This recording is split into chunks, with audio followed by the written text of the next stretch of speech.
What is up, everyone? In today's video, I'm going to be going through my full card predictions for the UFC Saudi Arabia card. Unfortunately, we did lose Khamzat Chimaev in the main event, but Robert Whittaker is still on this card in the main event. Overall, it's still a very, very stacked card for a fight night, so it should be a fun one. I'm going to have timestamps down below for every single matchup, so if you want to jump around, you can check those out, and then let me know your guys' predictions down below in the comment section.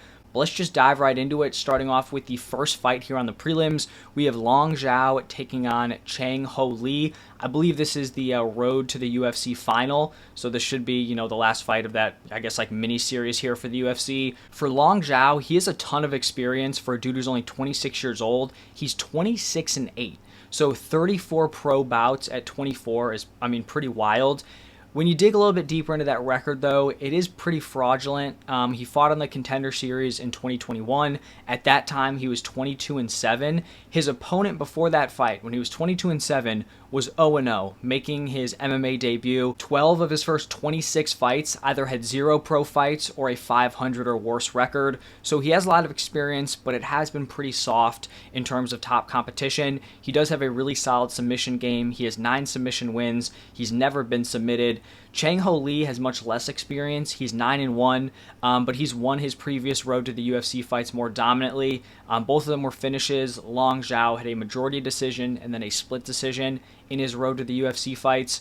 Chang Li, pretty well-rounded, 4 wins by KO, 2 by sub, 3 by decision. I expect this one to probably be fairly competitive, but I'm going to go with Chang Li here by decision. I think he gets it done. I do believe the odds are pretty tight on this matchup here. Now, in the next fight, we have Sedriques Dumas taking on Denis Tiuliulin. I believe Dumas is taking this on short notice. Tiuliulin, not a great run in the UFC so far. He's 1-4. He's been finished in 3 straight fights, but his strength of schedule has been pretty tough. I don't think Sedriques Dumas is better than any of the 4 dudes he's lost to so far in the UFC. Dumas is 2-2 in the UFC. He's coming off a controversial KO loss to Nursultan Ruziboyev, where Ruziboyev pretty much poked him in the eye.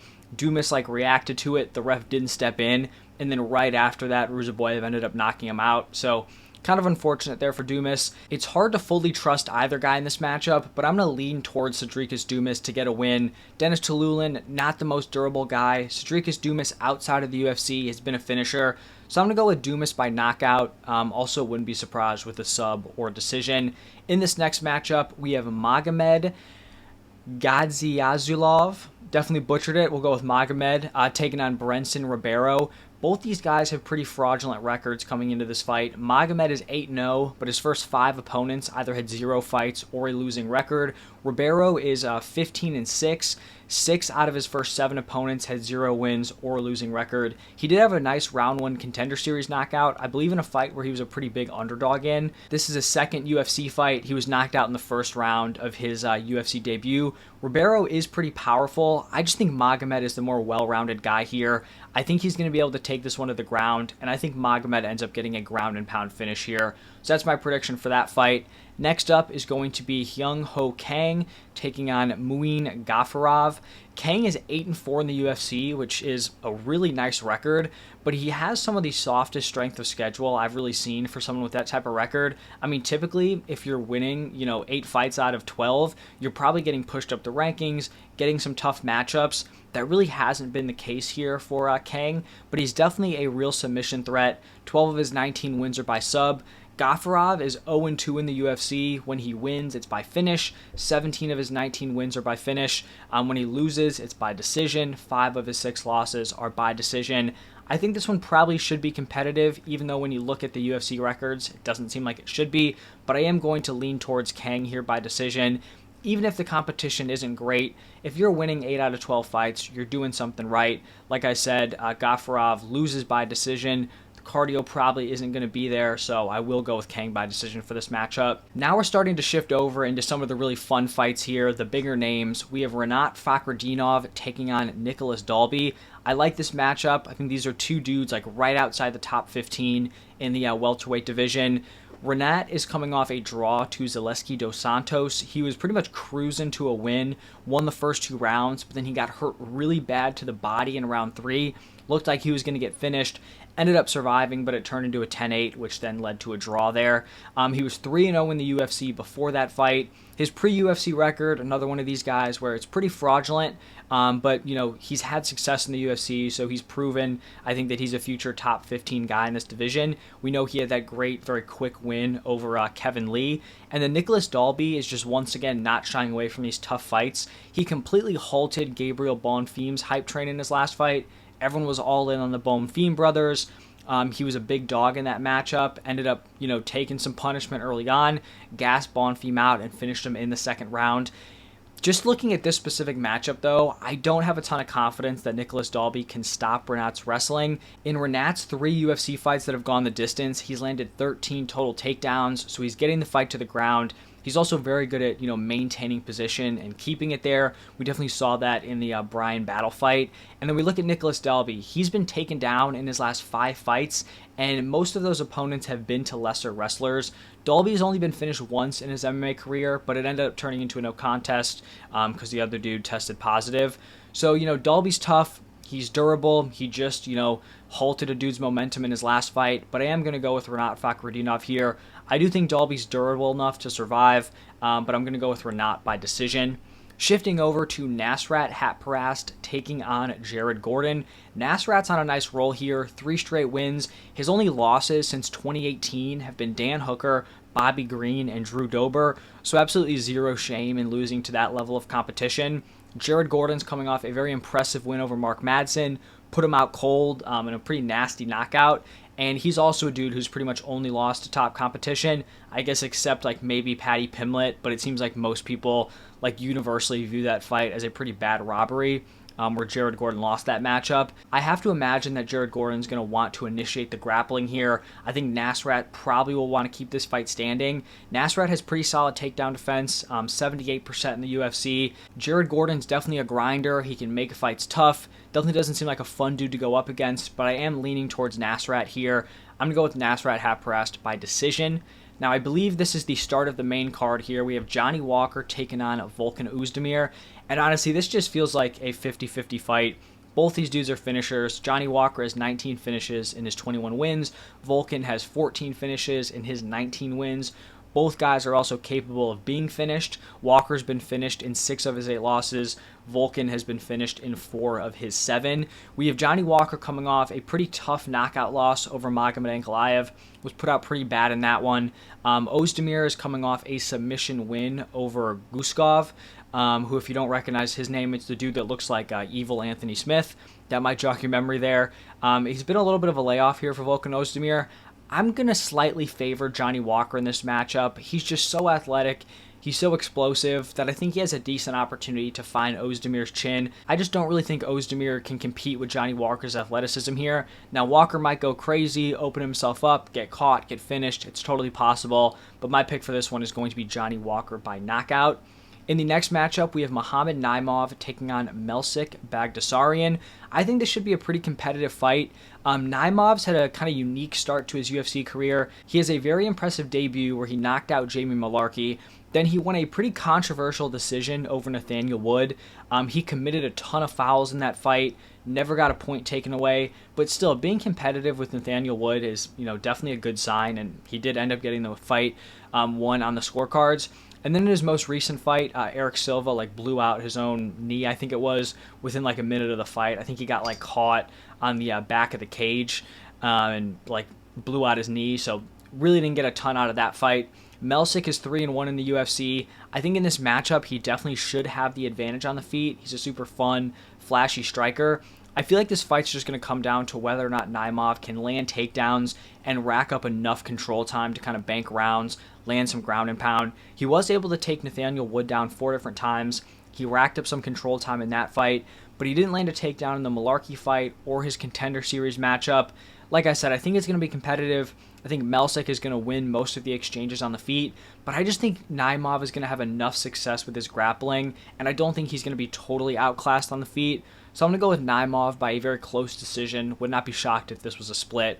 I do think it's going to be a very competitive fight. I think this next fight is one that fans are really looking forward to seeing. We have Shara Bullet taking on Joelton back. I think everyone's excited to see Shara Bullet back in the octagon. He's a super fun, super dangerous striker, had a really impressive debut over Bruno Silva. And Bruno Silva is not, some random bum to debut against. Definitely, a decent level of competition there. Now, he was originally supposed to be fighting Ihor Potieria, but Potieria took that short notice fight against Michel Pejeda and then got a medical suspension, so he wasn't able to make this fight.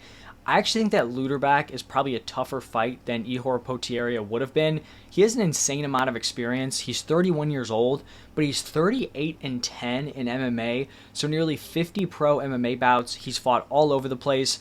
This is actually going to be his first MMA fight in over a year, but within the last year, he has kickboxed, he has participated in a modified rules kickboxing fight, he has boxed, he has also had another boxing fight in a cage, and then he has also had a few karate matches. So he's pretty much been all over the place when it comes to martial arts. He's also previously fought in Muay Thai, so a ton of experience in a lot of different disciplines.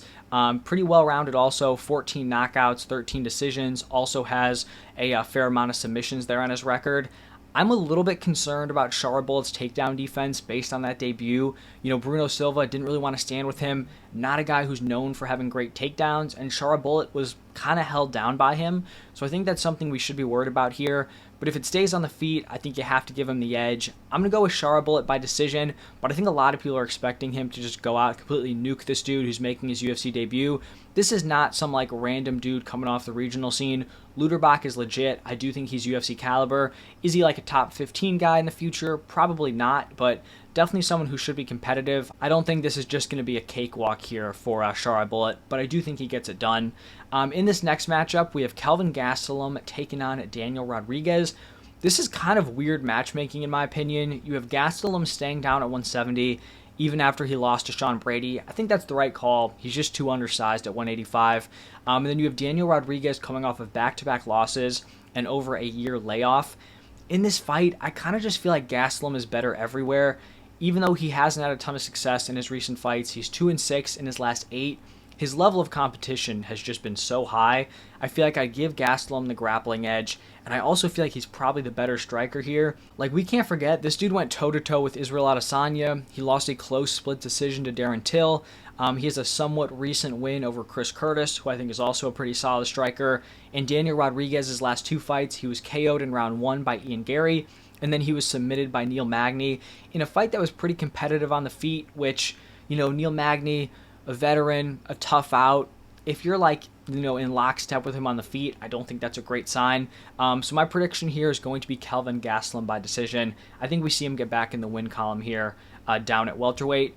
And then in the co-main event, we have a heavyweight matchup here between Sergei Pavlovich and Alexander Volkov.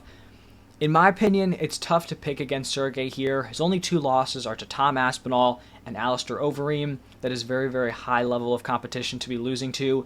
And even in that Aspinall fight, he clipped Tom early on, and I think, lesser heavyweights would have been hurt by that, would have gone down to that shot.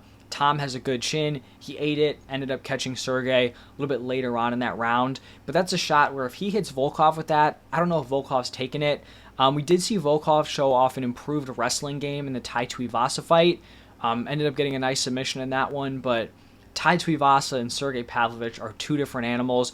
I'm not even saying that Sergei has the best takedown defense, but Curtis Blades couldn't get him down. He's just so much more physically imposing than Tai Tuivasa. I just don't think it's going to be as easy for Volkov to try to take it to the mat. These guys have actually trained together. It's kind of weird the way this fight came together. It was announced and neither dude had any clue they were actually fighting each other, and I think they used to be training partners, so I don't really think either of these guys actually wanted this fight. But they have trained together, and Volkov has even said that he doesn't think he has won a single round against Sergei Pavlovich in sparring, and that every time Sergei touched him, his legs were shaking. I mean, that's not a great sign here, right? The dude he's fighting, he's basically saying, I could not beat this dude in the gym. So I'm going with Sergei round 1 KO. Maybe Volkov clips him on the feet, maybe he can take it to the mat, but my lean right here is going to be that Sergei just kind of nukes him like he's been nuking pretty much everyone else in this division outside of Tom Aspinall and then in his UFC debut. And now we are at the main event here, Robert Whittaker taking on Ikram Aliskerov.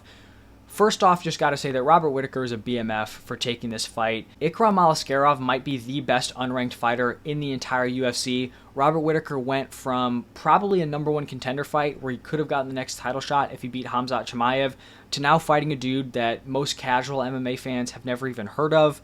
And it's not like he's fighting some random dude that's an easy matchup, an easy win. This should be a fairly competitive fight. I know the betting odds are close. Like, Whittaker's not even larger than a 2-1 favorite in this one. So Whittaker, good on him for stepping up. Also, shout out to Ikram. I know he was, training for a fight, was supposed to be the Tetsuro Taira card, but, still 5-round fight, huge step up in competition for him. His only loss is to Khamzat Chimaev. He's riding a 3-fight round 1 finish streak. He's super well rounded, 6 knockout wins, 5 submission wins, 3 decision wins.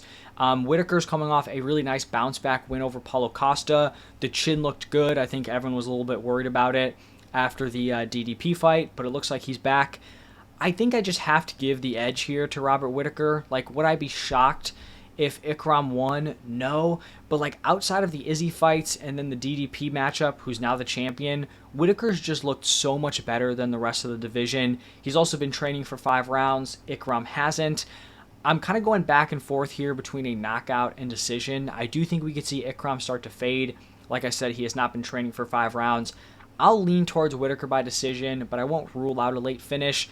I honestly hope Whittaker gets it done here. It would kind of suck going from that Chimaev fight to then taking this new matchup and then losing to a dude who's unranked. But Ikram is definitely game. I know some people are going to be picking him here. So let me know your guys' thoughts on these predictions. Let me know who you guys are taking in these fights. Thank you all for stopping by, and I will see you in the next one.